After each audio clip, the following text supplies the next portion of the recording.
Tuhan. Shalom Bapak Ibu. Shalom yang di rumah juga shalom. Mari kita mau siapkan hati kita. Kita mau mulai ibadah kita pagi hari ini. Bapa, kami datang mengucap syukur kepada Tuhan untuk setiap kebaikan dan anugerah Tuhan di dalam kehidupan kami, Bapa. Biarlah segala pujian, syukur dan hormat kami mau bawa kepadamu pagi hari ini, Tuhan. Kami bersyukur Tuhan untuk kekuatan, untuk kesehatan yang Tuhan beri bagi kami. Terima kasih banyak Bapa. Terima kasih Tuhan. Kami menyerahkan ibadah kami pagi hari ini ke dalam tangan Tuhan. Biar Tuhan yang menolong setiap kami. Tuhan yang mengurapi setiap kami Tuhan. Jemaat Tuhan yang masih dalam perjalanan Tuhan sertai Bapa. Tuhan tutup bungkus kehidupan kami semua dengan sukacita, dengan damai sejahtera yang daripada Tuhan mengalir memenuhi setiap kami. Terima kasih banyak Bapa. Terima kasih Tuhan. Haleluya Yesus. Haleluya. Sungguh besar setiamu, nyata di sepanjang hidupku. Darahmu telah layakkan kehidupanku. Tiada kata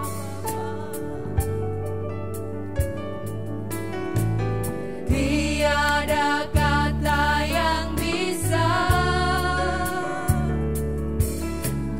lukiskan indahnya Kau Tuhan.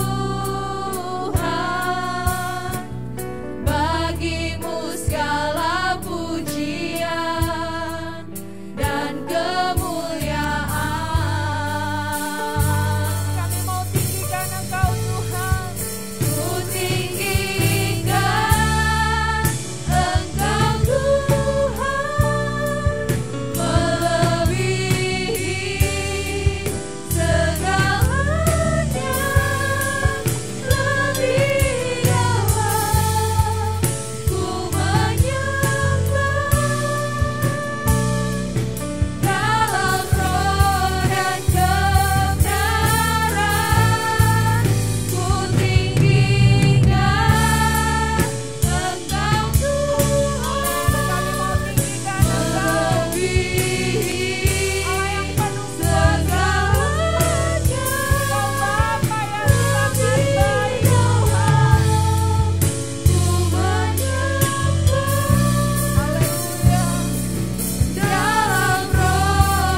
yang terbaik bagimu Bapa. Kami mau bawa pujian penyembahan kami kepadamu Tuhan. Membawa segenap hati kami, hidup kami Tuhan kepadamu. Terima kasih Tuhan.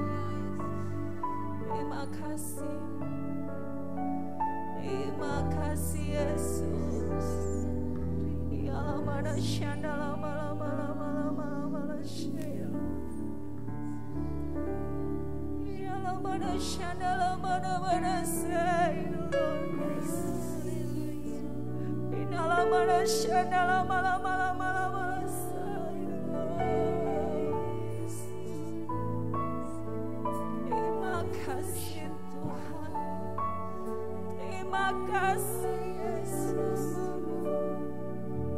Sungguh besar kasih-Mu di dalam hidup kami. Terima kasih. Kami bawa Tuhan. Kami bawa hidup kami padamu Tuhan. Kami mau fokus Tuhan, memuji dan menyembah Tuhan. Kami mau tanggalkan semua beban kami, semua sakit penyakit kami, semua masalah kami di bawah kaki-Mu Tuhan. Kami mau bawa hidup kami kepadamu. Ini kami Tuhan umat. Yesus, penuhi setiap kami dengan kuasa-Mu Tuhan. Dengan kasih, dengan sukacita, dengan damai sejahtera-Mu Tuhan, memenuhi setiap kami umat-Mu Bapa.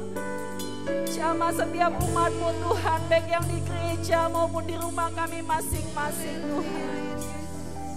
Engkau Allah yang melawat hidup kami. Engkau Tuhan yang mengurapi kami Tuhan senantiasa dengan urapan-urapan yang baru, yang memenuhi kehidupan kami Tuhan, untuk kami tetap bersuka cita di dalam Engkau Bapa. Terima kasih Tuhan. Oh Yesus Tuhan. Terima kasih Yesus.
Kami mau memuji Tuhan. Haleluya. Setiap kita yang percaya sama-sama katakan amin. Haleluya. Shalom sekali lagi Bapak Ibu. Shalom. Yang di rumah juga shalom. Mari kita mau bangkit berdiri, kita mau memuji Tuhan. Kita mau masuk gerbangnya dengan hati yang bersyukur, dengan penuh puji-pujian kita.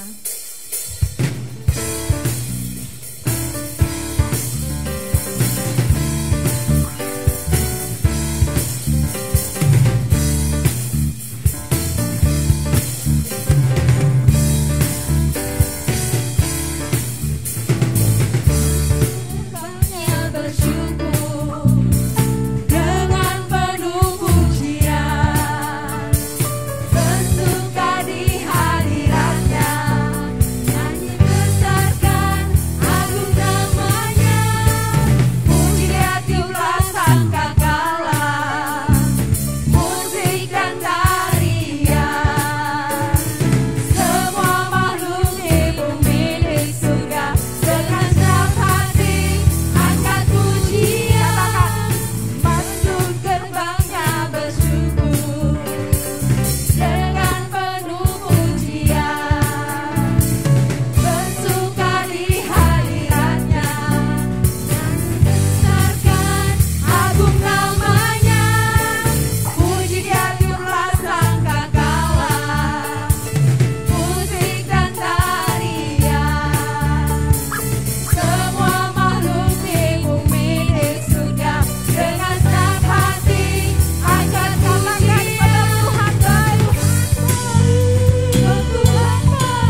Bapak Ibu yang merasakan kebaikan Tuhan, mari lambaikan tanganmu. Beri kemuliaan yang paling meriah buat Tuhan Yesus. Yang di rumah juga kita mau angkat pujian. Allah mana yang besar seperti Allah kita. Haleluya.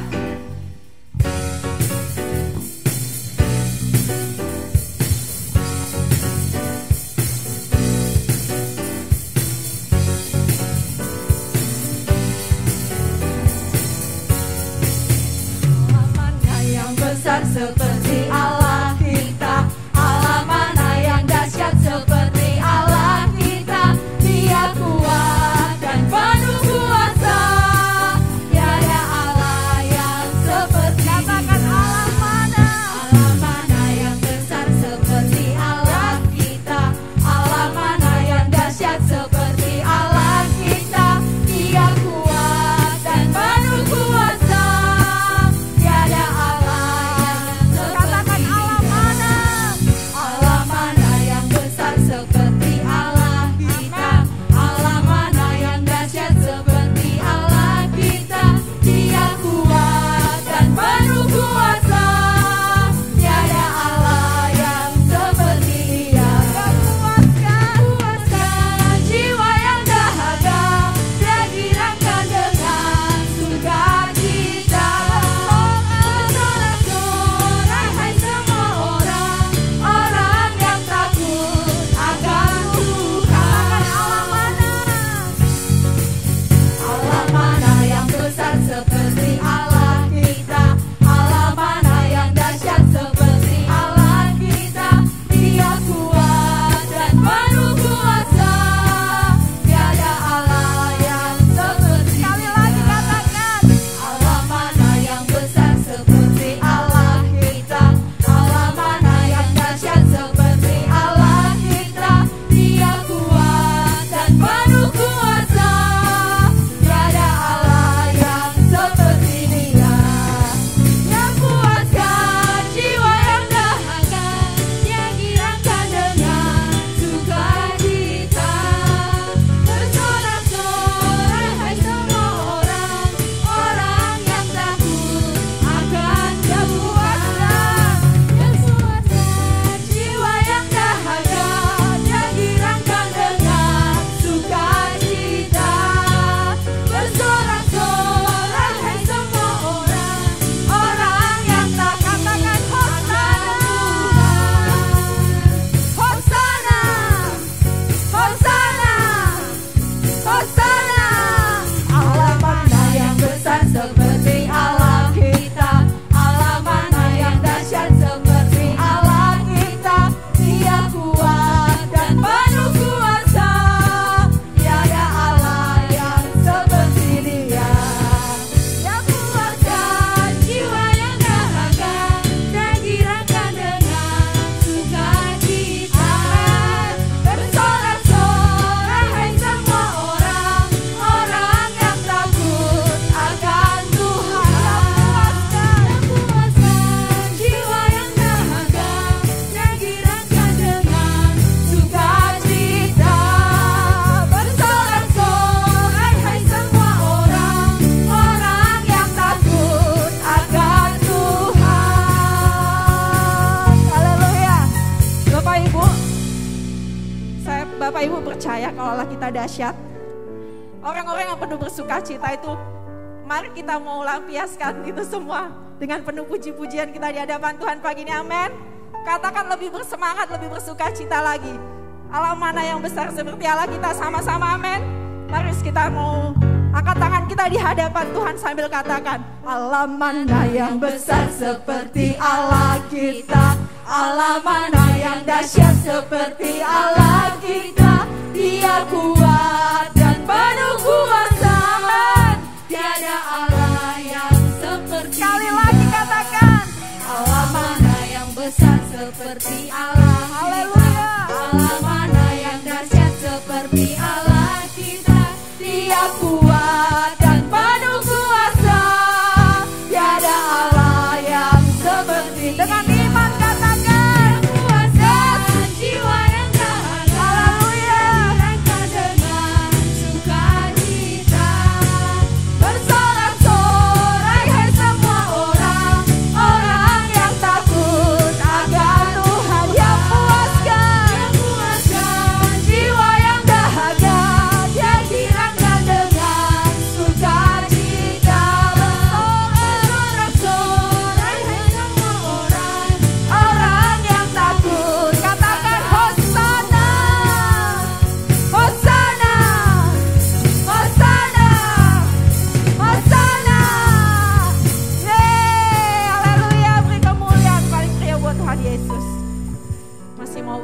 memuji Tuhan? Masih kuat memuji Tuhan Bapak Ibu? Amin. Kok ngantuk ya amin? Amin. Haleluya. Kita mau tetap memuji Tuhan sambil mempersiapkan hati kita untuk mendengarkan firman Tuhan. Sungguh kami bersyukur kami punya Allah yang besar seperti Engkau Tuhan. Tidak ada Allah seperti Engkau Tuhan. Sungguh kami mengucap syukur Tuhan untuk kedahsyatan Tuhan di dalam kehidupan kami. Untuk pertolongan Tuhan yang selalu ada dan nyata dalam hidup kami Tuhan. Apapun yang terjadi dalam hidup kami mau tetap percaya kalau Tuhan beserta kami. Kami tidak pernah ragu Tuhan. Kami tidak pernah takut. Sebab kami tahu ada Allah yang menolong dan menopang kami Tuhan. Engkau Allah yang lebih besar dari masalah kami. Engkau Allah yang lebih besar dari sakit penyakit kami Tuhan. Engkau Allah yang lebih besar dari ketakutan dan kekhawatiran kami Bapa. Terima kasih, kami mau berserah hanya kepada Tuhan.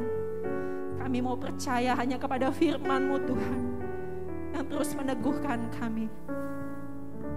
Terima kasih Bapa.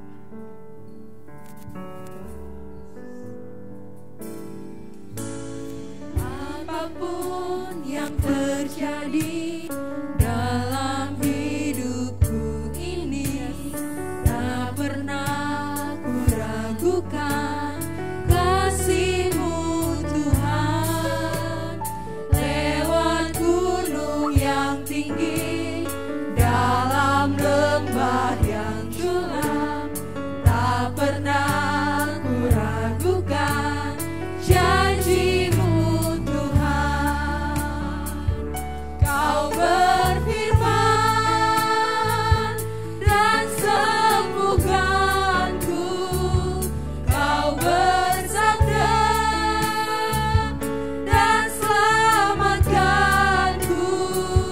Tiada yang mustahil bagimu, Yesus, ku percaya padamu. Terima kasih Tuhan. Seperti pujian ini Tuhan berkata, apapun yang terjadi, kami mau tetap setia kepada Engkau. Apapun yang terjadi dalam hidupku ini, tak pernah ku ragukan kasih-Mu Tuhan. Lewat gunung yang tinggi, dalam lembah yang curam, tak pernah ku ragukan janji-Mu Tuhan.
Yesus, ku percaya padamu.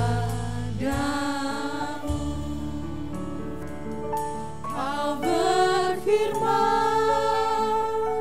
dan sembuhkanku. Buat kami Tuhan, Kau bersabda, Kau Allah yang menolong setiap kami Bapa. Terima kasih Yesus. tiada yang mustahil bagimu. Yesus, ku percaya padamu. Yesus, kami hanya percaya kepadamu. Yesus, ku percaya padamu. Yesus, ku percaya padamu. Saya mengundang petugas doa syafaat untuk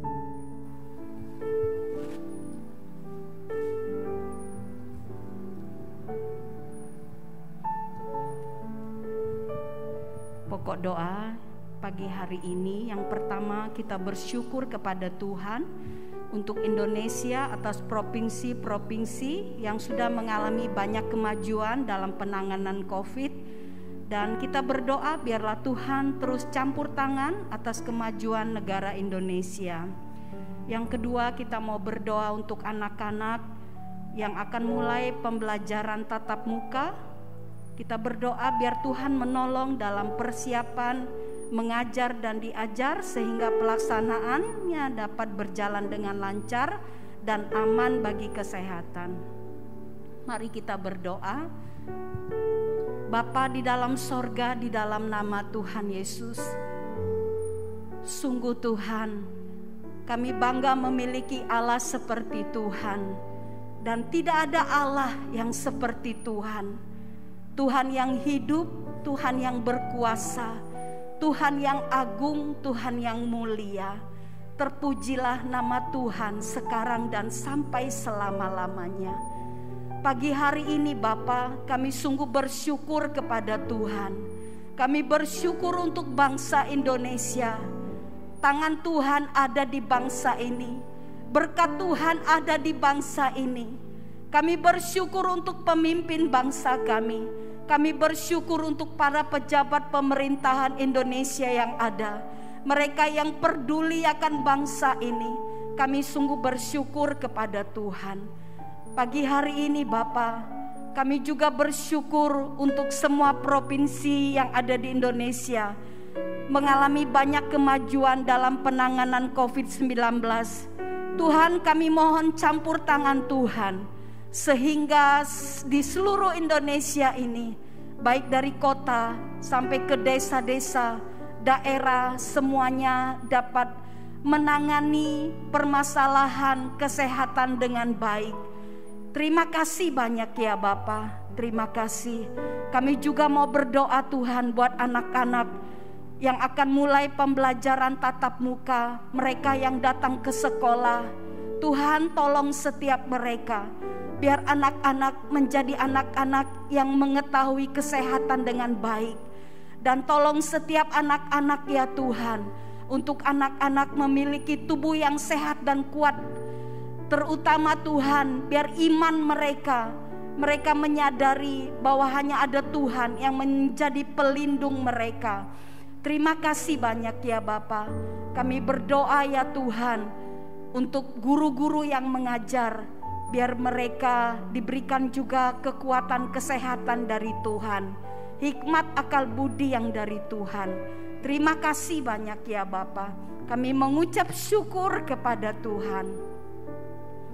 Kami juga berdoa Tuhan untuk kebenaran firman Tuhan yang pagi hari ini kami mau dengar. Kami yang di rumah maupun kami di tempat ini, Tuhan, kami buka hati kami untuk Tuhan. Jamah dan lawat setiap kami ya Tuhan. Biar sepatah kata firman Tuhan membawa kepada kesembuhan ke setiap kami, pembebasan setiap kami, kerinduan yang mendalam untuk kami mencari Tuhan dengan sungguh. Terima kasih Tuhan, berkati untuk Bapak Gembala yang menyampaikan firman Tuhan. Pengurapan Tuhan yang baru turun atas kehidupan Bapak Gembala, dan firman Tuhan menjadi kekuatan dan rema dalam hidup kami. Terima kasih Bapa, di dalam nama Tuhan Yesus kami berdoa dan bersyukur. Amin. Puji Tuhan, silakan duduk.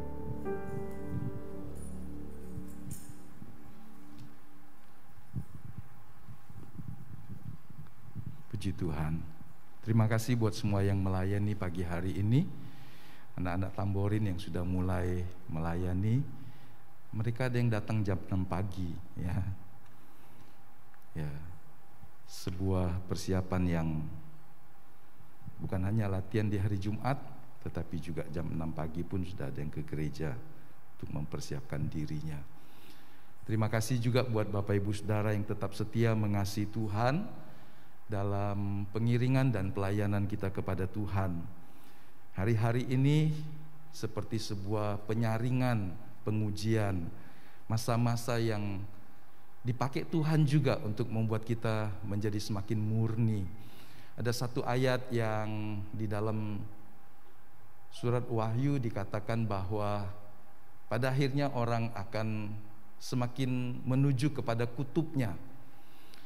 Yang berbuat baik, yang berbuat benar akan terus bertambah-tambah sehingga dia menjadi serupa seperti Kristus. Tetapi orang yang makin menjauh dari Tuhan, dia makin melakukan banyak hal-hal yang membinasakan kehidupannya. Semakin jahat bahasa Alkitab.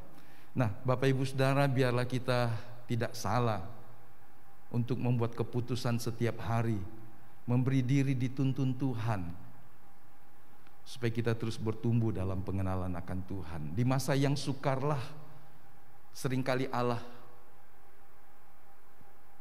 mengizinkannya untuk kita menghasilkan hal-hal yang tidak mungkin dapat muncul dalam situasi yang normal, dalam tekanan yang berat, dalam situasi yang sulit. Ketika respon kita benar, kasih kita dan kesetiaan kita tulus, maka kita akan tumbuh menjadi satu pribadi yang menyenangkan hati Tuhan. Tuhan tidak bangga dengan orang yang ketika diberkati, ketika dicukupkan semuanya, ketika semua berjalan dengan baik, dia berkata, Tuhan, aku mengasihimu. Tetapi ketika seorang dalam tekanan dan kesulitan hidup, dalam aniaya, dalam kesukaran di berbagai segi hidupnya, dan dia berkata, Tuhan, meskipun sukar, meskipun tidak mudah, aku mau mengasihimu, aku mau tetap mengasihimu. Saya percaya kita pun mengerti ketika orang dalam keadaan seperti ini, kasihnya, kesetiaannya, komitmennya yang terasa harus dibayar lebih mahal dibanding situasi yang baik dan normal, maka kita akan berkata, ini jauh lebih berharga. Seperti itu juga Bapak Ibu Saudara yang dikasihi Tuhan, sepanjang minggu dalam bulan September ini, ya terima kasih, suaranya kecil ya. Sudah cukup Pak Ayub? Apakah suaranya juga masih kecil di rumah-rumah? Boleh kasih? Oke, ya. Oke, semoga suaranya tidak sayup-sayup dan kemudian hilang ditelan angin. Ya, nah, sepanjang bulan ini kita mau melihat hal-hal yang tentu baik untuk kita mempersiapkan diri, berjaga-jaga. Saya mengajak kita untuk membaca di dalam Matius pasal yang ke-25, sebuah atau satu pasal yang di dalamnya ada 3 perumpamaan yang Yesus ajarkan. Dan kalau kita menyimaknya baik-baik, maka 3 perumpamaan itu memiliki pesan yang serupa. Baik itu berbicara tentang 10 anak darah sebagai penyongsong. Ya. Waduh, di Palembang juga suaranya jelek kata Pak Ferdi. Ya. Oh jelas, bukan jelek. Saya salah baca. Ya. Oke. Ya, kalau di Palembang suaranya jelek Pak Ferdi, lebih repot lagi ya. Apalagi yang di kampung.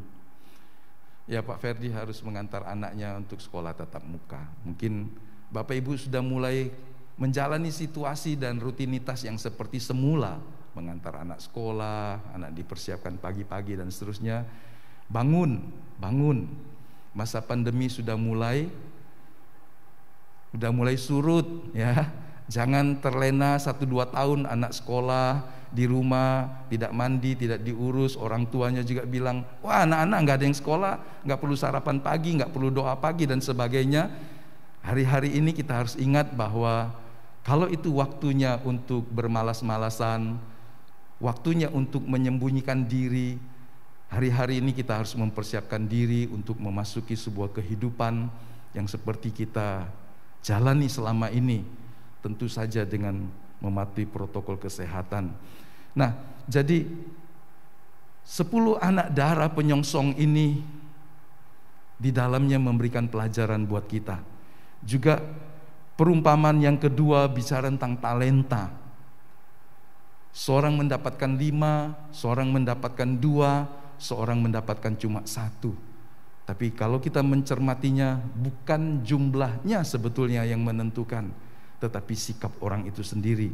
Dan yang terakhir dari perumpamaan yang dahsyat ini, Tuhan berbicara tentang pengadilan yang terakhir.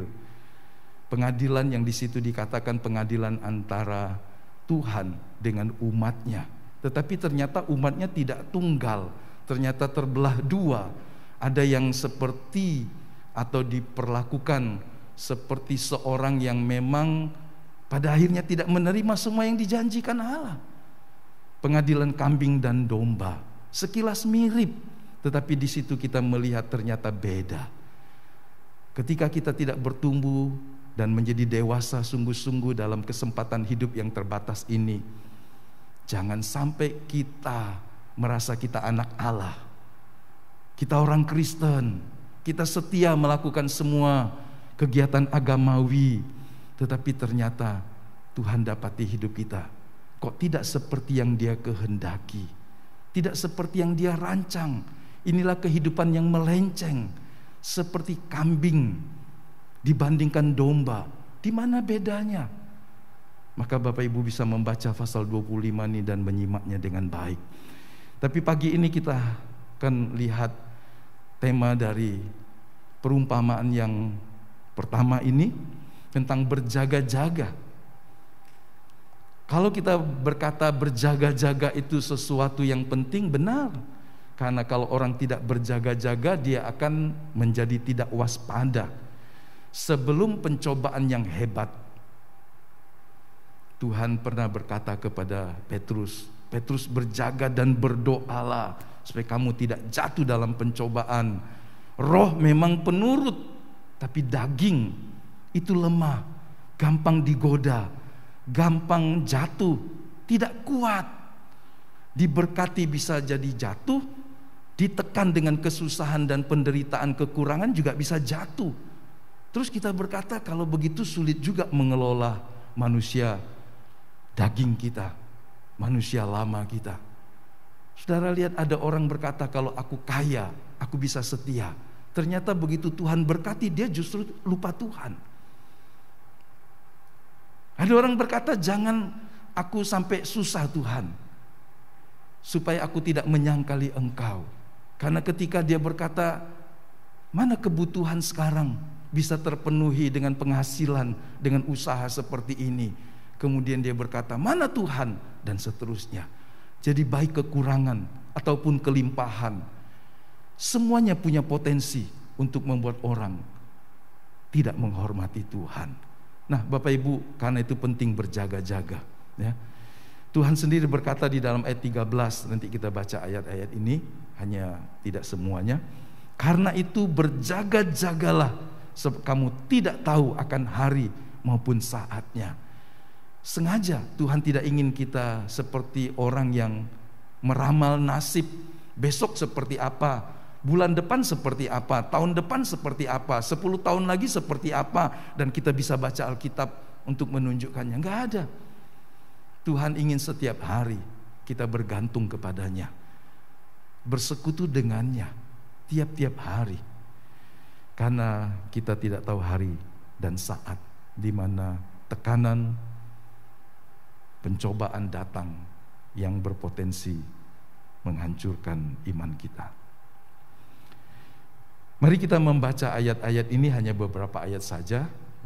Matius pasal 25, pada waktu itu hal kerajaan sorga seumpama 10 gadis yang mengambil pelitanya dan pergi menyongsong mempelai laki-laki. 5 di antaranya bodoh dan 5 bijaksana.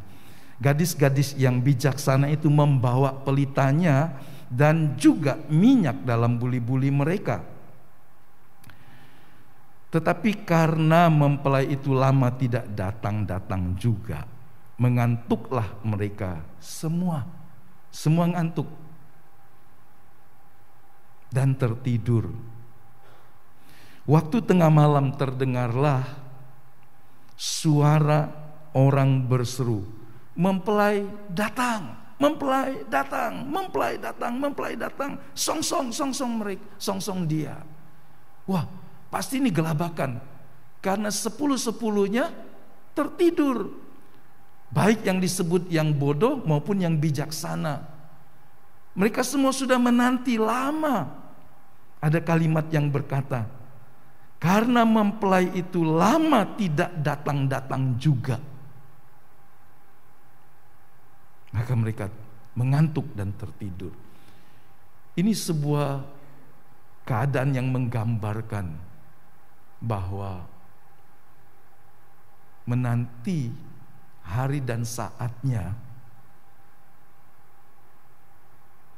yang tidak jelas kapan akan membuat kita seperti juga 10 penyongsong pengantin ini. Tertidur tentu saja karena lelah, karena bosan dan seterusnya. Tetapi kita melihat bahwa dari 10 anak darah ini kita bisa dapati beberapa pelajaran. Hanya 3 saja yang kita mau ambil pagi ini.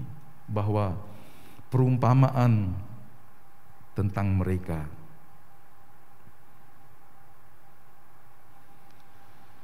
tentang yang bijak maupun yang bodoh mengajarkan kepada kita sikap yang seharusnya kita ambil untuk menunggu kedatangan Kristus kali yang kedua.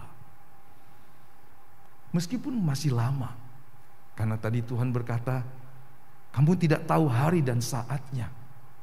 Tapi apakah kemudian kita tidur-tidur saja, atau kita menganggap Tuhan tidak akan datang, dan semua janjinya cuma cerita dongeng, karena generasi sebelum kita pun menantikannya, dan juga belum datang juga.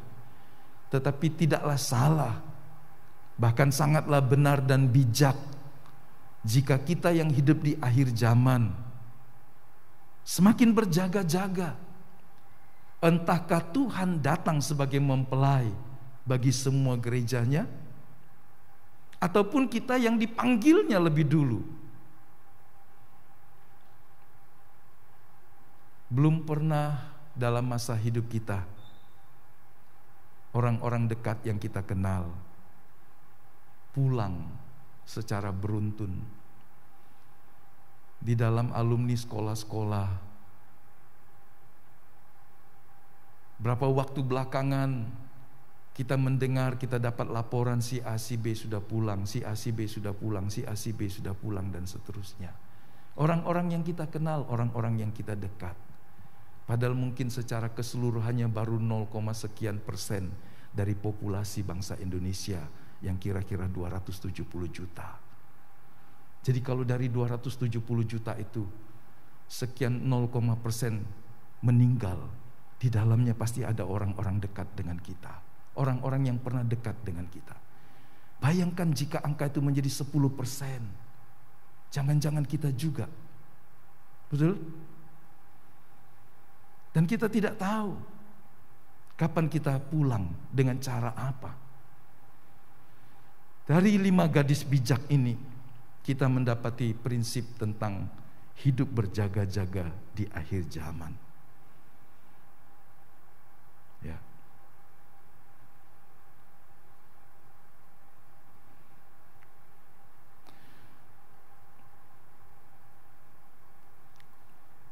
Nah, sikap orang bijak ini, 5 anak bijak ini memberikan kepada kita satu teladan yang pertama. Hiduplah seturut dengan firman Tuhan. Karena ini panduan, ini penuntun kita. Kalau kita masih mau cari jalan sendiri di luar kebenaran firman Allah, maka tidak ada jaminan untuk kita mendapatkan apa yang Allah sediakan bagi kita. Karena kita cari jalan sendiri dan berusaha di luar dari kebenaran firman-Nya. Perhatikan bahwa di dalam ayat yang ketiga dan 4 yang tadi kita baca, anak darah ini punya pelita yang menyala pada saat itu. Tetapi masalahnya mereka tidak memiliki cukup minyak, tidak membawa persediaan. Ya, sedangkan anak-anak darah yang disebut bijak ini sama-sama punya pelita. Bedanya seperti yang kita tahu, mereka juga membawa buli-buli yang berisi minyak. Ada kelebihannya. Hanya di poin ini saja. Dalam satu hal ini kita lihat tidak ada yang lain. Aksesorisnya sama, pelita yang menyala, pakaian yang sama, menanti dan dipersiapkan sama jamnya. Tidak ada yang lebih bagus dari yang lain sepertinya kan. Semua sama 10 anak ini. Tapi yang menjadi beda cuma satu. Memiliki persediaan minyak. Dalam banyak hal sebetulnya orang-orang gugur dalam pengiringan dan pelayanan kepada Tuhan. Bukan karena kurang 1, 2, 3, 4, 5, dan 6. Tapi kadang-kadang cuma 1 saja. Satu hari seorang anak muda yang dari masa mudanya telah melakukan kehendak Allah, menghormati orang tuanya, hidup jujur dan benar, berbakti kepada Tuhan, sehingga kemudian dia berhasil. Dia mengumpulkan cukup banyak kekayaan. Dia membagi kepada orang-orang yang susah dan yang memerlukannya, sehingga dari kacamata kita secara agamawi, secara moral, kita berkata ini anak muda yang hidupnya sudah sempurna. Satu hari dia berjumpa dengan Yesus dan dia berkata, "Guru, apa yang harus aku lakukan?" Satu saja sesudah dialog yang panjang. Karena ketika Tuhan jangan sebut ini bla bla bla, dia bilang, "Aku sudah lakukan semua itu sudah Tuhan." Kemudian Tuhan berkata sesudah memandang anak muda itu, satu saja. Bapak Ibu tahu satu saja itu? Ada yang tahu kalimat yang diucapkan Yesus? Satu saja. Semua sudah dia lakukan. Berbakti, menolong orang tua, menolong orang susah, dan seterusnya. Semua sudah. Tapi Tuhan berkata kurang satu saja. Ada yang tahu satu saja? Enggak 5 loh, 1. Lebih mudah biasanya mengingat kalau cuma kurang 1. Ada yang tahu? Yang di rumah, ada yang tahu kurang 1 itu apa?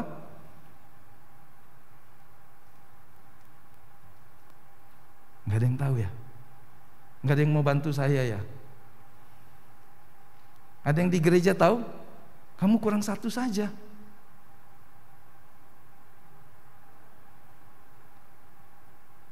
Ya, saya mendengar itu lirik-lirik. Apa?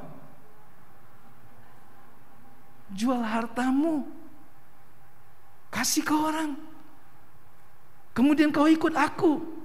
Wah, dia langsung hancur, dia langsung patah. Ternyata di dalam semua hal yang baik yang dia lakukan, Tuhan melihat kedalaman hatinya. Ada satu hal yang menghalangi untuk dia bertumbuh sampai kepada kehidupan yang dikehendaki Tuhan. Lepas dari kecintaan kepada harta. Pesan Tuhan sebetulnya bukan membuat dia jadi miskin, tetapi Tuhan melihat kecintaannya kepada harta telah menghalangi dia untuk bertumbuh sampai kepada ukuran yang Tuhan sediakan baginya. Jadi bisa saja dia melakukan semuanya, tapi tetap mengasihi harta lebih dari semua. Sehingga itu menjadi sebuah halangan terbesar dalam hidupnya. Dan kemudian dengan lesu dia meninggalkan Tuhan. Sepulangnya anak muda ini, Tuhan berkata, betapa sulitnya orang kaya masuk dalam kerajaan sorga. Dan kemudian lebih mencengangkan lagi kalau disambung dengan kalimat lebih mudah seekor unta masuk ke lubang jarum. Wah, itu menggemparkan. Saudara, kadang-kadang kita cuma kurang satu saja. Ada yang kurang setia, ada yang kurang sabar, ada yang kurang berani membayar harga, ada yang kurang rendah hati, kurang tulus, dan seterusnya. Dalam banyak hal, mari kita melihat seperti gadis-gadis ini, cuma kurang satu, tapi satu hal yang membuat mereka gagal. Bukan yang lain, saudara, cuma kurang satu. Mereka tidak punya minyak. Pelita adalah sarana penerangan yang disiapkan oleh 5 anak darah yang bijak itu.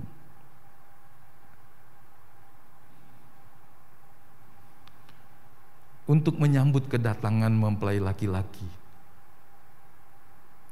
Bukan hanya jam 6 sore, jam 7. Tapi ini faktanya kemudian tengah malam, ketika mereka sudah mengantuk semua. Tapi mereka tidak berkuasa berkata, ini minyak sudah mau habis, datanglah. Gak bisa. Gak bisa mereka protes. Saya sudah sediakan cukup, tapi habis juga. Karena orang yang di sebelahnya, yang bijak, dia sadar. Tidak tahu kapan datangnya. Kenapa tidak menyediakan lebih? Tentu ada harga. Lebih repot sedikit. Lebih butuh waktu sedikit mempersiapkannya. Yang mau serba praktis berkata cukup isi full, cukup, gak usah repot, gak usah tambahi ini dan itu, cukup. Saya mau cuma yang praktis saja, yang simple saja. Kadang-kadang sikap ini membawa kita kehilangan sesuatu yang penting dalam kekristenan, dalam hidup rohani. Cukup doa sambil jalan, cukup baca dengar firman Tuhan di telinga sambil jalan, cukup. Kita gak mau sediakan waktu. Kita nggak mau sedikit repot, kita nggak mau sedikit lelah, kita nggak mau sedikit berkorban, karena kita berkata saya mau yang praktis dan simple saja. Bukankah lebih repot membawa pelita dengan minyak yang penuh dan kemudian menyiapkan lagi buli-bulinya? Ini membutuhkan persiapan yang lebih, menuntut kerepotan yang lebih, tetapi inilah yang menyelamatkan orang. Dan inilah yang membedakan 5 anak darah ini disebut bijak, karena mereka mau repot sedikit, mau berkorban sedikit lebih, tidak sekedarnya. Sama seperti ketika Tuhan berkata, kalau ada orang memaksa kamu berjalan 1 mil untuk mengangkat perlengkapan senjatanya, berjalanlah kepadanya bersamanya 2 mil. Rela melakukan yang lebih menandakan Anda adalah seorang yang mengerti kebenaran. Jangan hanya menjadi orang yang serba minimal. Sikap mungkin pakaian atau mungkin yang lain boleh minimalis, tapi hidup rohani gak boleh minimalis. Kehidupan rohani gak boleh minimalis. Anda harus memberikan waktu yang lebih, menyediakan yang lebih banyak lagi di hatimu. Tidak cukup hanya aku percaya kepada Tuhan, tapi gak mau berkomitmen lebih, gak mau membayar waktu lebih. Jangan jadi minimalis dalam hal yang rohani, karena itu membuat Anda kehilangan hal yang paling berharga, yang satu waktu membedakan Anda dengan orang-orang yang bijak. Mazmur 119 ayat 105, firman-Mu itu adalah pelita bagi kakiku dan terang bagi jalanku. Jadi ketika 5 gadis ini, mereka meneladankan hidup yang dilandaskan pada firman Tuhan, agar dalam keadaan apapun selalu siap sedia dipimpin oleh firman-Nya. Sikap mereka meneladankan ini, sikap hidup dari seorang yang berlandaskan kepada firman, bahwa firman berkuasa lebih dari pikiran dan kehendak saya. Firman lebih tinggi dari pengertian saya, dari hukum-hukum agama, dari semua hal. Karena hukum agama seringkali ditafsir melenceng dan dangkal. Tapi firman Allah tidak pernah salah.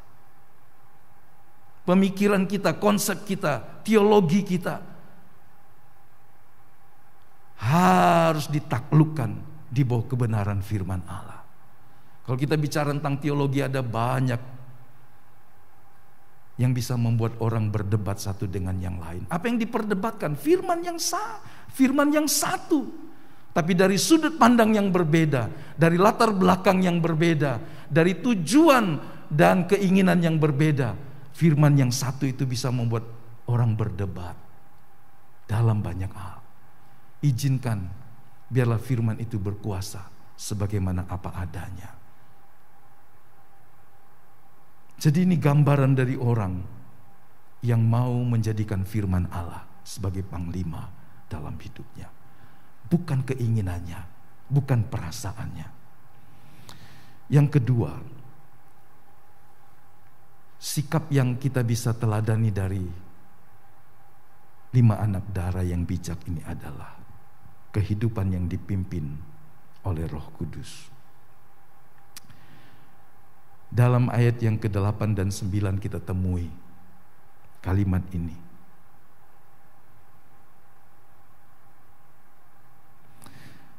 Sesudah mempelai itu datang, ketika mereka semuanya tidur, mereka semua pada bangun dan membereskan pelitanya. Kemudian ayat 8, gadis-gadis yang bodoh itu berkata kepada gadis-gadis yang bijaksana, berikanlah kami sedikit dari minyakmu itu, sebab pelita kami hampir padam. Saudara, kadang kita berpikir bahwa jadi Kristen harus jadi orang yang rela membagi, berkemurahan sepenuhnya. Tapi ternyata dalam hal ini Anda menemukan hal yang mengagetkan. Ketika ada permintaan di saat yang paling urgent seperti ini, Anda dengar kalimat ini? Mari kita baca ayat 9. Mungkin kita tidak sependapat. Mungkin kita berkata, kok egois ya? Di mana kesetiakawanan? Di mana kekompakan? Di mana belas kasihan?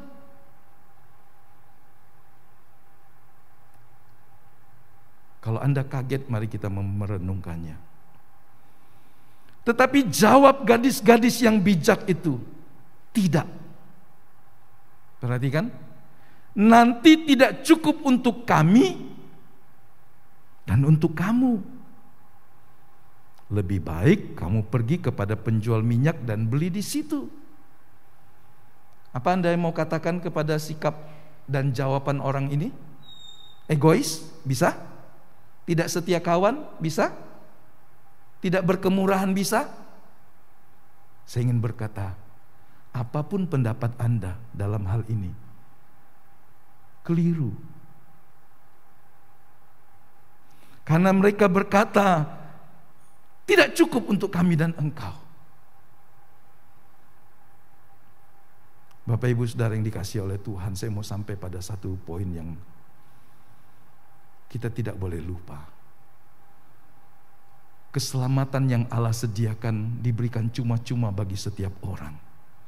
Dan kita harus membagi berita keselamatan itu kepada siapapun yang ada di sekitar kita, terutama keluarga, kawan, dan kenalan. Anda harus cerita itu, membaginya dengan murah, karena dengan kebenaran itu bisa menolong mereka mengenal juru selamat dan mereka diselamatkan. Tapi ada situasi dan waktu tertentu Anda gak bisa nolong orang lain. Setiap orang akan berurusan dengan dirinya sendiri. Seperti inilah situasinya. Permintaan itu datang pada waktu yang salah. Permintaan itu lahir dari akibat yang ceroboh. Permintaan yang mendesak ini bukanlah sesuatu yang perlu ditanggapi. Inilah bicara tentang harga yang dibayar mereka dengan murah dan sekedarnya. Dan konsekuensinya inilah. Setiap keputusan yang sembrono, setiap hal-hal yang sekedarnya, pada akhirnya akan mendatangkan konsekuensinya. Dan orang tidak dapat menolong Anda. Orang tua tidak bisa menolong hidupmu. Bahkan Tuhan tidak akan dapat menolong engkau pada saat waktunya tiba. Setiap orang akan berhubungan dengan Tuhan, bertanggung jawab kepada Tuhan, dan selama hidup Allah memberikan kelonggaran dan anugerah yang berlimpah. Tapi ketika waktunya sudah tiba, selesai, maka yang ada adalah pengadilan, penghakiman.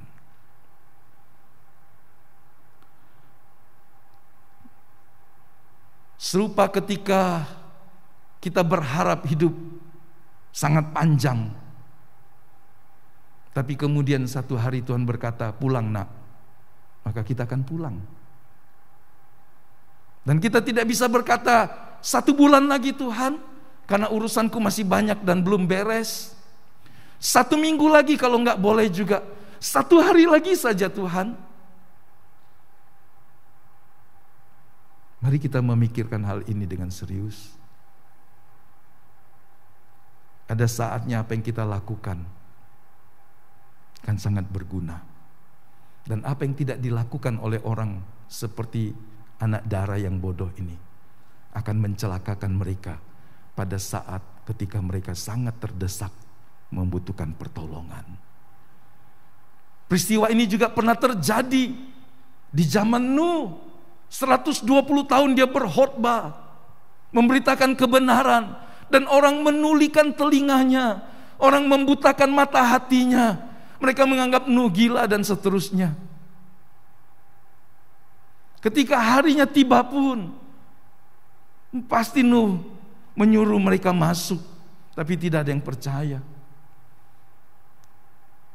Setelah semuanya masuk, istri dan 3 orang anak dan 3 orang menantunya, setelah semuanya selesai, mungkin Nuh masih juga berdiri di jendela, ayolah jangan nonton, ayo masuk.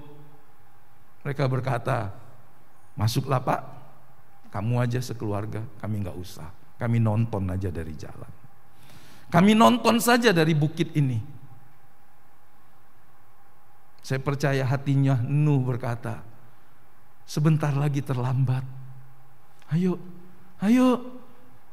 Kalau kita mengimajinasikan pada hari Nuh memasukkan semua binatangnya, mengajak istri dan anak-anak dan menantunya, pasti banyak mata yang menontonnya, betul? Dan dia baru kata, ayo sini, ayo, sebentar lagi mau ditutup pintunya. Tidak ada satupun yang meresponnya. Dan kemudian kita membaca Alkitab berkata, kemudian Tuhan menutup pintu bahtera itu. Dan ketika Tuhan menutup pintu bahtera, menangis dengan menghabiskan seluruh air mata, dan kemudian juga keluar darah pun tidak ada gunanya lagi. Kondisi yang sama, dengan cerita yang berbeda, ketika 5 anak dara yang bodoh ini berkata, beri kami minyak, tolong, di mana belas kasihanmu, di mana kemurahanmu. Ini adalah saat yang paling pahit yang akan ditemui oleh setiap orang yang selama hidupnya menyia-nyiakan kasih karunia. Anda bisa membaca dalam perumpamaan yang kedua dan ketiga juga.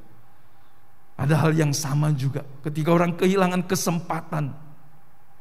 Sesuatu yang setiap hari selama ini dianggap tidak berarti, dibuang dengan percuma, ditolak dengan sia-sia. Tapi hari ini mereka memerlukannya dan mereka tidak mendapatkannya. Kasih karunia, anugerah dan pengampunan tersedia dengan limpah sampai hari ini. Tapi akan datang waktunya, itu tidak ada lagi. Itu tidak akan diberikan lagi. Itu sudah selesai. Kembali kepada kisah ini, salah satu gambaran yang muncul dari Alkitab tentang Roh Kudus adalah digambarkan sebagai minyak. Minyak berfungsi sebagai sarana untuk mengurapi, yaitu memberi wewenang dan otoritas kepada orang yang mengurapi dan yang diurapi. Untuk menyembuhkan, juga untuk menjaga agar api di pelita tetap bisa menyala. Dan itu gambaran dari pribadi Allah Roh Kudus. Sehingga kita bisa berkata bahwa hidup yang dipimpin oleh Roh Kudus kan membuat kita tetap berapi-api. Meskipun sedang berada di akhir zaman dengan berbagai macam kesusahan dan pergumulannya, Roh Kudus memampukan kita. Nanti sebelum menyinggung ini, saya mengajak kita membaca sekilas dari 2 Timotius pasal 3 ayat 1. Ingatlah ini, pada hari-hari terakhir akan banyak kesusahan. Kalau kita membaca seterusnya, maka Rasul Paulus mendaftarkan tabiat-tabiat manusia yang kita lihat sebetulnya sangat umum di hari-hari ini.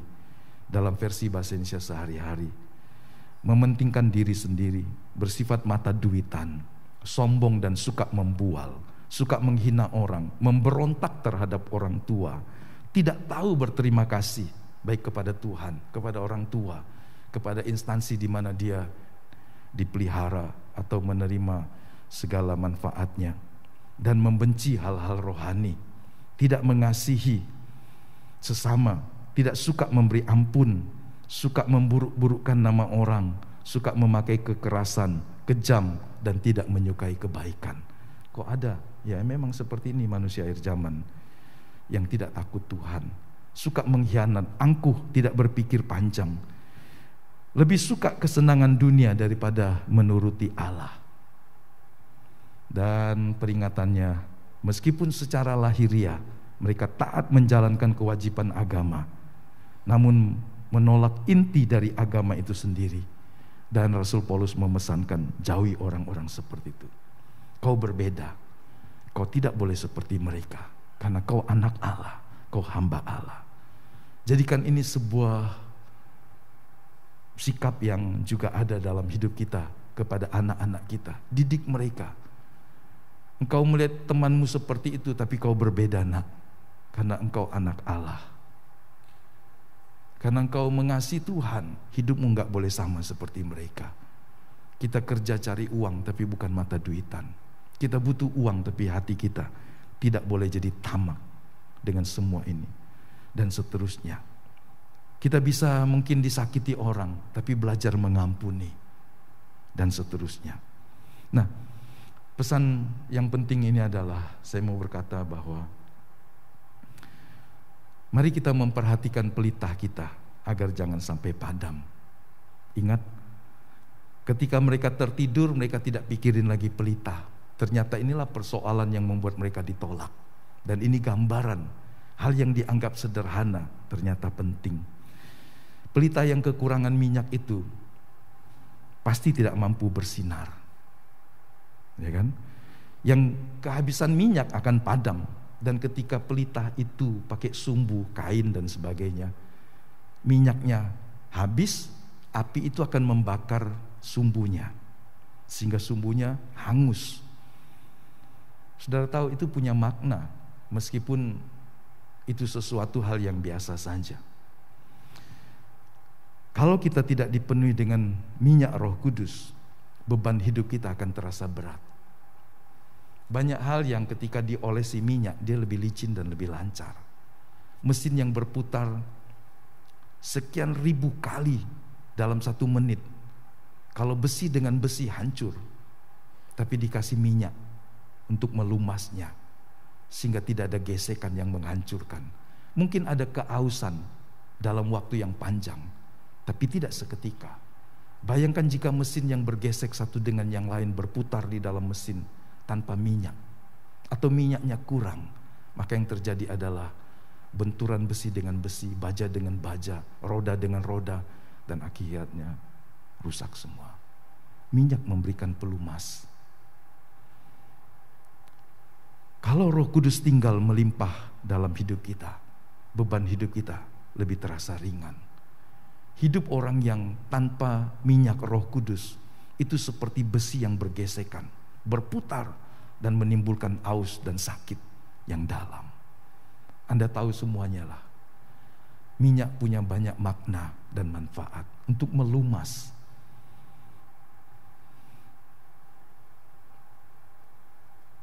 Kalau beban sudah jadi terasa berat dan kita menggerutu, itulah gambaran dari sumbu yang terbakar.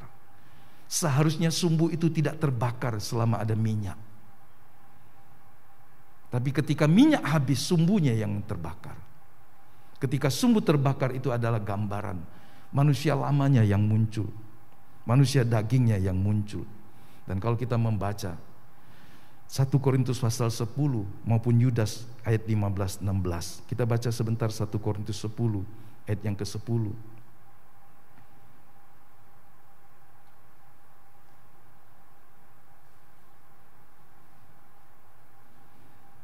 Dan janganlah bersungut-sungut seperti yang dilakukan oleh beberapa orang dari mereka, sehingga mereka dibinasakan oleh malaikat maut. Persungutan adalah sebuah hal yang jahat di mata Tuhan. Ini bukan sekedar soal perasaan Anda terhadap situasimu, terhadap keadaanmu.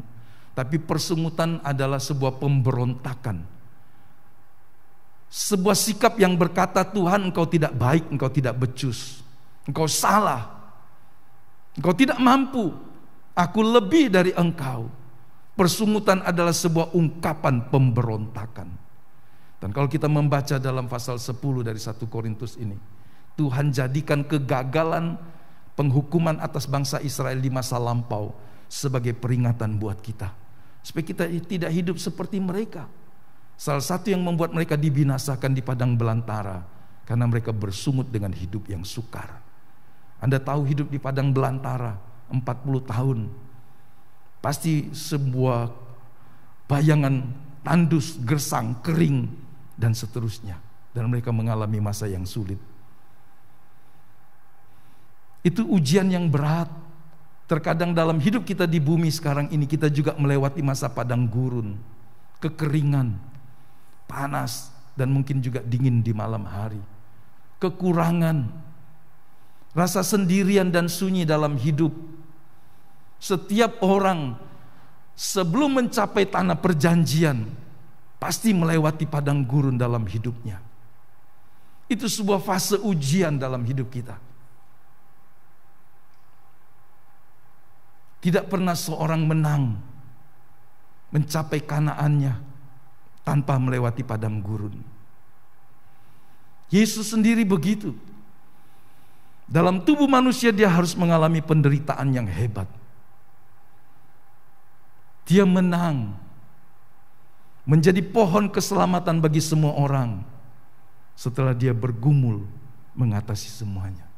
Di Taman Getsemani adalah sebuah doa yang menyayat hati,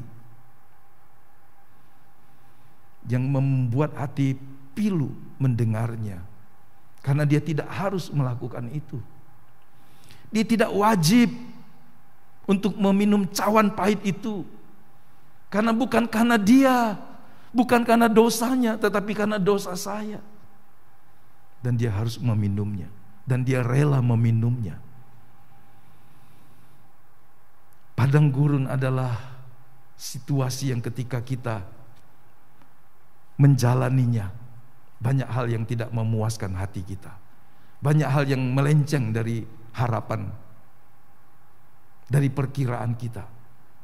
Jaga reaksi kita, jaga sikap kita, supaya tidak bersungut-sungut kepada Tuhan, karena itu adalah pemberontakan. Orang yang bersungut-sungut dalam hidupnya adalah gambaran dari pelita yang kehabisan minyak. sehingga api itu membakar sumbunya. Manusia lamanya muncul memberontak Tuhan. Sama dengan surat yang Yudas tuliskan dalam ayat 15-16.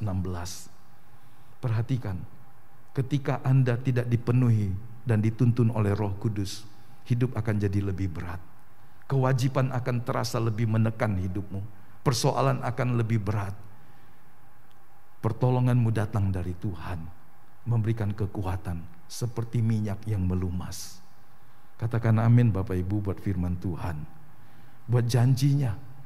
Perhatikan jangan sampai pelitamu kehilangan minyak, karena itu sangat berbahaya. Yang ketiga, yang terakhir adalah hidup intim dengan Tuhan. Dari mana kita melihatnya? Ketika dalam kisah yang tadi kita baca,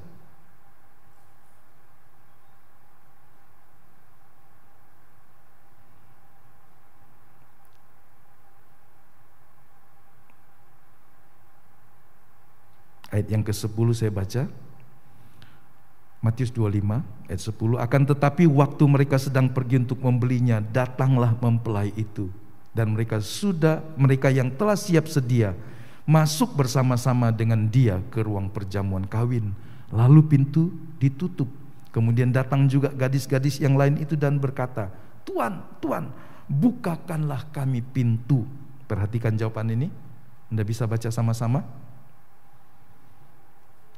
Tetapi ia menjawab, aku berkata kepadamu, sesungguhnya aku tidak mengenal kamu.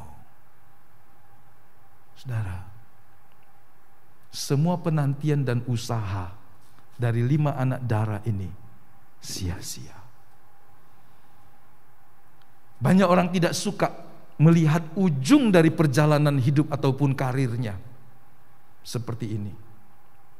Sebab semua yang sudah diusahakan, semua yang sudah diperjuangkan, berakhir dengan mengerikan ketika yang empunya pesta itu, ketika yang empunya kerajaan itu berkata, aku tidak kenal engkau. Maka kita bisa menemukan versi yang lain di saat penolakan seperti ini. Di bagian yang lain dalam pasal 7, Matius mencatat peringatan Tuhan, dan reaksi orang ini adalah, bukankah kami sudah bernubuat demi namamu, mengajar demi namamu, kami melakukan banyak hal termasuk mengusir setan demi namamu, kami sudah pelayanan. Tapi Tuhan berkata, aku tidak kenal kamu.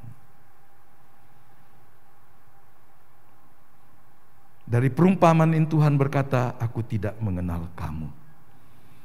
Dan kemudian kita juga bisa membaca kalimat yang dilanjutkan dari perumpamaan yang lain kepada orang-orang yang ditolak ini. Pada perumpamaan yang kedua, Tuhan berkata, campakkan hamba yang tidak berguna ini ke dalam kegelapan yang paling gelap. Seperti itu juga dalam perumpamaan yang ketiga. Mereka ini akan masuk ke tempat siksaan yang kekal, tapi orang benar ke dalam hidup yang kekal. Saudara perhatikan, ketika seorang Kristen tidak mau bangun hubungan yang intim dengan Tuhan, hanya beragama, hanya ke gereja, tapi tidak nyantelkan hidupnya dengan Tuhan, sangat berbahaya. Sangat berbahaya. Karena kekristenan bukan agama saja, bukan ajaran moral, tapi Anda harus terhubung dengan Tuhan, berkomunikasi dengannya. Jangan bilang, gimana ngomong dengan Tuhan Pak ya? Ada yang mau tanya gitu? Kita harus mundur lagi masuk pelajaran dasar. Ada yang mau tanya? Ada yang bingung? Bapak nyuruh kami ngomong dengan Tuhan, gimana caranya ya Pak ya? Mungkinkah itu sebuah pertanyaan yang membuat Anda kemudian berkata, gimana ngomong dengan Tuhan? Di mana Tuhan? Kapan kita bisa ngomong? Bagaimana caranya? Gila, ditanya kepada yang lainnya. Tapi kalau kita dalam hidup ini tidak mau bergaul dengan Tuhan, Sang Pribadi yang agung, kita kehilangan kesempatan yang penting dalam hidup. Jangan berpikir aktivitas agama kita, semua yang kita lakukan sudah pasti menyenangkan hati Tuhan. Enggak, Anda harus mengujinya. Apa respon Tuhan dengan sikap saya? 5 gadis yang bodoh ini ternyata tidak dikenal Tuhan. Bukankah menyedihkan? Kita seringkali mau mengenal orang hebat, termasuk Tuhan. Mungkin kita membaca Alkitab, tapi kita tidak mau datang kepada Tuhan, menyerahkan hidup kita kepada-Nya. Tuhan pernah menegur dengan keras para guru agama, ahli-ahli Taurat. Kamu menyelidiki tentang aku dari kitab-kitab suci, tapi kamu tidak mau datang kepadaku. Pagi ini saudara, jangan hanya mengetahui tentang Tuhan, tapi mari bersekutu dengan Dia. Pernahkah ingat kisah Akyu?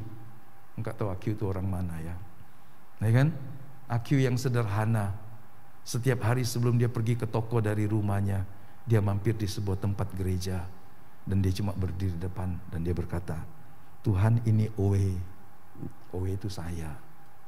Setiap hari dia lakukan itu. Tuhan ini Owe. Ya kan? Karena dia hanya mengerti itulah cara berkomunikasi dengan Tuhan. Satu hari dia sakit, hampir mati, dan kemudian Tuhan datang.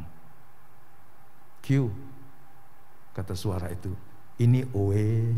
Kemudian Q ini bangun, sembuh. Saudara, kadang-kadang kita cuma bisa menyapa Tuhan berdasarkan apa yang kita tahu. Gak masalah. Tapi berhubunganlah dengan Tuhan, berkomunikasi. Kalau orang ke gereja tapi tidak berjumpa Tuhan, ada yang salah. Kalau orang membaca Alkitab dan tidak mau datang kepada Tuhan, itu sesuatu yang salah. Dan itu bisa terjadi. Orang yang sangat rajin, 5 anak darah ini, tidak dikenal Tuhan. Dan penolakan itu terjadi pada waktu yang paling menentukan. Kemudian pintu itu tidak pernah dibukakan lagi. Hal itu menunjukkan bahwa mereka tidak memiliki pengenalan dan keintiman dengan Tuhan. Sungguh-sungguh sebagai gembala, saya mendorong Bapak Ibu Saudara, kenali Tuhan, bersekutu dengan Tuhan setiap waktu. Karena itu bukanlah sesuatu yang sia-sia. Hidupmu ditentukan oleh hubunganmu dengan Tuhan, bukan secara formal. Dia bapamu, dia sahabatmu. Dia bukan seperti hakim yang di tempat yang tinggi dan cuma lihat salah apa benar, enggak. Tapi datang kepada dia sebagai anak, datang kepadanya sebagai seorang anak yang berkata, Bapa, kau mengasihi aku. Datang kepada Tuhan dan biarkan Tuhan merangkul hidupmu. Gambar-gambar ini pasti berbicara banyak. Mari kita berdiri. Di tengah keadaan akhir zaman yang penuh tantangan, kita dipanggil untuk memiliki keintiman dengan Tuhan, agar senantiasa mendapat kekuatan yang baru. Amin buat firman Tuhan. Mari kita persiapkan hati kita untuk menerima perjamuan. Bapak Ibu yang di rumah, nanti kita akan bersama-sama makan dan minum dari perjamuan.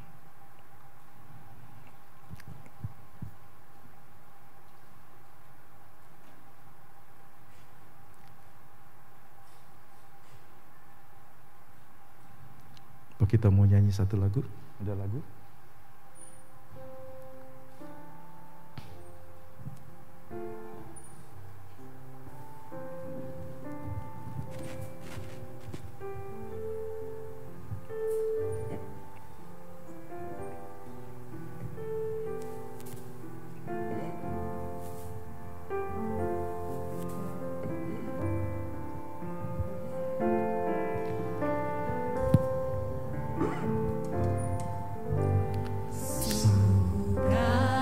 Sukacitaku penuh, ku bermazmur bagimu, karena ku tahu ku telah ditebus oleh curahan darah-Mu. Saya mengundang pelayan perjamuan. Menyanyi bagimu, ku memuji nama-Mu, karena ku tahu ku berkenangan oleh curahan darah-Mu. Darah-Mu Yesus, Darah-Mu Yesus, sucikan daku. Darah-Mu Yesus, bebaskanku. Darah-Mu Yesus, ubahkan daku, Ku dijadikan baru. Bapa, pagi hari ini di hadapan-Mu kami menyerahkan segenap hidup kami. Kami menyadari dan mengakui bahwa Engkaulah pencipta kami, Engkaulah penebus kami, Engkaulah juru selamat kami. Kami menyerahkan tubuh, jiwa, roh kami kepadamu. Biarlah kami ada di dalam Engkau senantiasa. Kenalilah kami ya Tuhan. Kenalilah setiap kami yang pagi hari ini datang kepadamu di dalam nama Yesus, pengantara yang hidup dan berkuasa.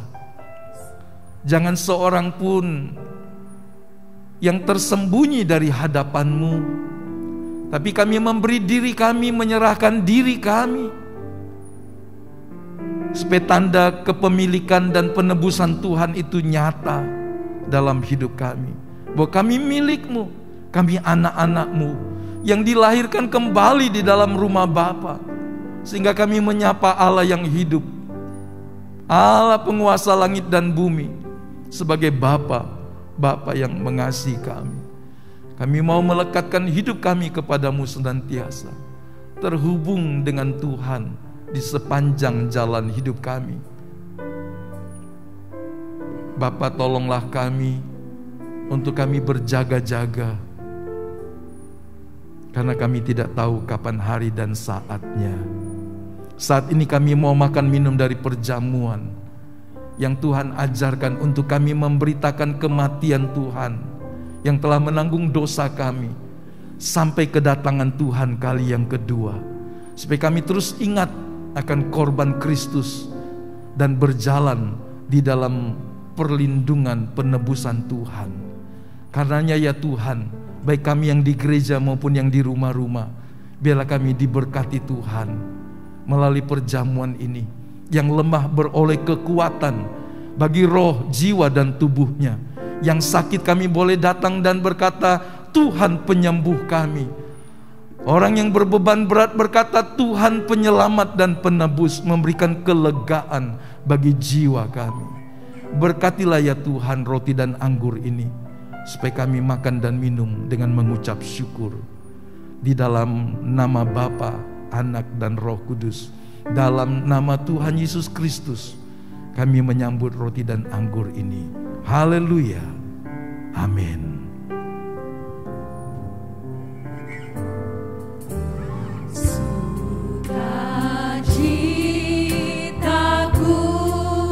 penuh, ku bermazmur bagimu,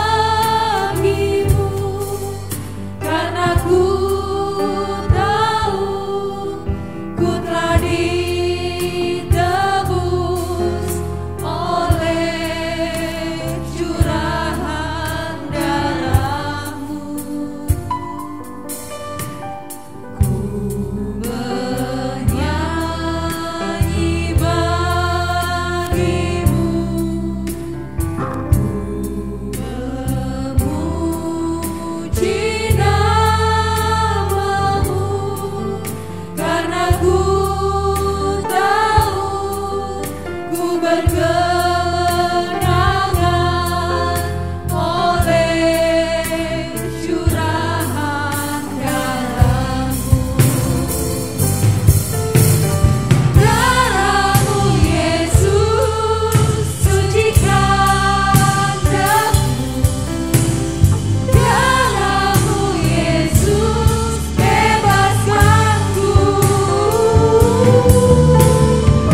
sudah menerimanya? Yang di rumah silakan mempersiapkannya. Mari kita bersyukur, kami berterima kasih buat korban yang sempurna di kayu salib, korban yang menyelamatkan kami, yang melepaskan kami dari kematian kekal, yang menjadikan kami anak-anak Allah yang hidup pencipta langit dan bumi dan semuanya. Terima kasih banyak Bapa. Tanda kepemilikan dan penebusan Kristus termeterai dalam hidup kami. Sucikan kami dari segala yang jahat, hati, pikiran, perkataan, dan perbuatan kami. Seluruh hidup kami dibasuh dengan darah yang kudus. Berkati kami semua yang di gereja, yang di rumah, dimanapun kami berada, di berbagai tempat dan kota. Kami yang bersama-sama merayakan perjamuan, biarlah kami semua diberkati Tuhan. Terima kasih banyak Bapa. Dalam nama Yesus kami mengucap syukur. Kita mau dengar firman Tuhan. Sebab apa yang telah kuteruskan kepadamu telah aku terima dari Tuhan, yaitu bahwa Tuhan Yesus pada malam waktu ia diserahkan mengambil roti, dan sesudah itu ia mengucap syukur atasnya, ia memecah-mecahkannya dan berkata, inilah tubuhku yang diserahkan bagi kamu, perbuatlah ini menjadi peringatan akan aku. Mari kita sambut dalam nama Yesus.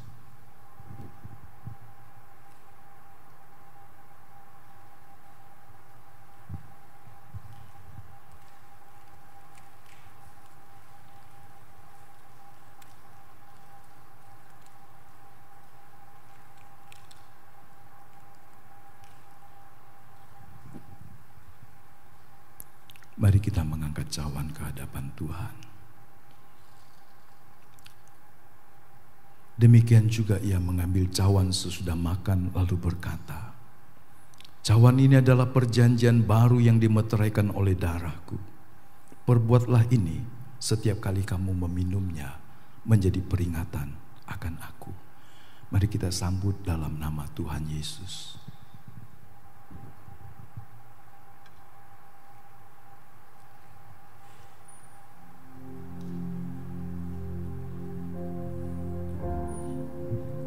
Mari setiap kita bersyukur kepada Tuhan. Terima kasih banyak Bapa. Terima kasih ya Roh Kudus. Terima kasih buat rahmat anugerah yang menjadikan kami milik kepunyaan Allah. Terima kasih buat penerimaan Tuhan. Terima kasih buat pengampunan Tuhan. Terima kasih buat pertolongan Tuhan, buat pemulihan, buat pembasuhan dari segala dosa dan kejahatan kami. Terima kasih banyak Bapa. Terima kasih buat penyertaan-Mu.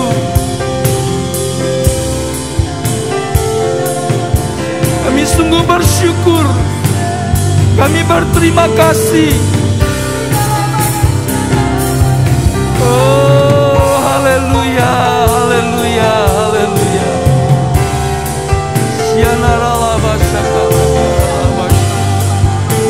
Hati kami penuh syukur. Terima kasih banyak Bapa. Terima kasih. Lahir, sembuh, dijamah, dipulihkan oleh Tuhan. Kami menerima dengan syukur, dengan iman setiap pertolongan Tuhan. Kekuatan yang baru dalam roh kami, dalam jiwa kami, dalam tubuh kami.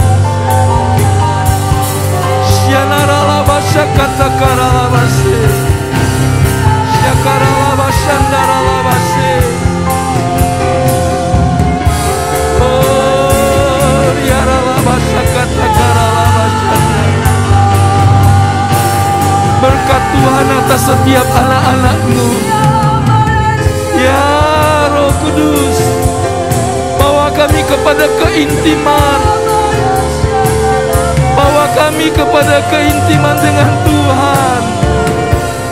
Oh, Roh Allah yang kudus, Roh Allah yang manis, Kudus yang diam di dalam kami. Penuhi kami dengan kepenuhan-Mu. Penuhi kami dengan Roh-Mu yang kudus. Syanaralabasa katakaralabase. Yaralabasandaralabasa katakaralabase. Terima kasih Tuhan. Terima kasih buat berkat yang sempurna bagi roh, jiwa, dan tubuh kami. Biar kami terus bertumbuh dalam kedewasaan, melekatkan hidup kami kepada Tuhan. Ambil dan pakailah hidup kami menjadi alat yang berkenan kepada Tuhan, menyatakan kasih dan kebaikan-Mu bagi keluarga, kawan, kenalan, dan orang-orang di mana kami berada setiap hari. Tuhan, sumber pertolongan kami, sumber kekuatan kami. Kami mau terus terhubung dengan Tuhan, terkoneksi setiap waktu, sehingga ketika ada yang lemah kami beroleh kekuatan yang baru, yang sakit beroleh pertolongan dari Tuhan. Bahkan yang berbeban berat dikuatkan dan dimampukan untuk memikulnya dan menyelesaikan pertandingan iman sampai ke garis akhir. Pakai kami untuk memberitakan kebaikan dan karya Yesus di kayu salib, agar jiwa-jiwa yang berdosa yang merindukan Engkau mengenal Engkau dan diselamatkan melalui hidup kami, melalui pemberitaan kami, kesaksian kami. Tuhan, pakailah kami semua yang sudah diberkati dan diselamatkan ini untuk menjadi alat berkat yang menyelamatkan orang-orang lain. Hamba berdoa biarlah kepada setiap kami anak-anak-Mu segala rahmat dan kemurahan kebaikan-Mu tercurah, baik yang di gereja, baik yang di rumah-rumah, di berbagai tempat dan kota.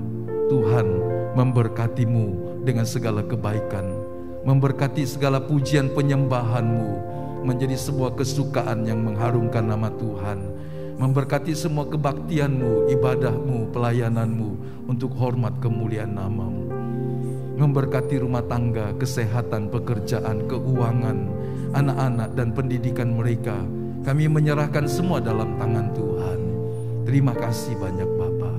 Terima kasih. Terima kasih. Segala pujian syukur hanya bagi Engkau Allah di tempat yang maha kudus. Dalam nama Yesus.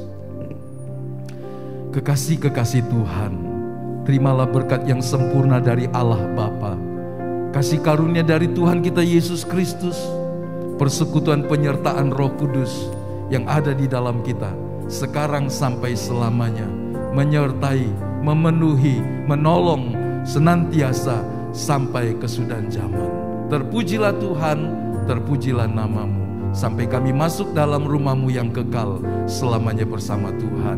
Haleluya, haleluya, amin.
puji Tuhan.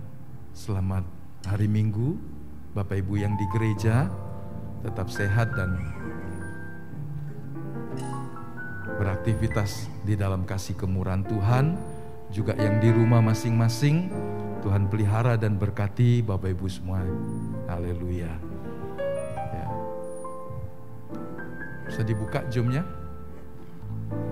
Ya, shalom untuk Soneli, Agnes, ya, puji Tuhan, Afai dan Sonya, kemudian Bu Ros, Pak Huta Galung, puji Tuhan, ya, Bro Leket dan Mary, ya, puji Tuhan, Ibu Cube, Ibu Hegi, ya, Grandma, how are you, ya, ya, Bapak Ibu Nurali, Opung Huta Barat, Tuhan berkati. Bang Alek dengan Kartini, ya, Tuhan berkati. Ibu Ama Ayen di Solo, ya, Tuhan berkati. Pak Budi, Ayub, Tari, ya, Tuhan berkati. Ya, Asyong dan Yanti, ya, Reva, ya, udah sekolah Reva. Ya, Frederick, ya, Fides, ya, dan adek, ya, Mama juga di rumah, ya, Tony dan Ria, Tuhan berkati. Ada Mbah Putri di situ, ya, Bu Tri, ya, ada Easter Evi. Easter Evi ini di mana, ya? Lampung. Oh ya, Ibu Mama Daniel, Tuhan berkati. Ibu Ava, Tuhan berkati, ya. Paulus dan Meva, Tuhan berkati. Pak Sukses dan Nora, Tuhan berkati. Ya, Popo Tasya, kemudian di situ siapa lagi Tasya? Ya, Tuhan memberkati, puji Tuhan.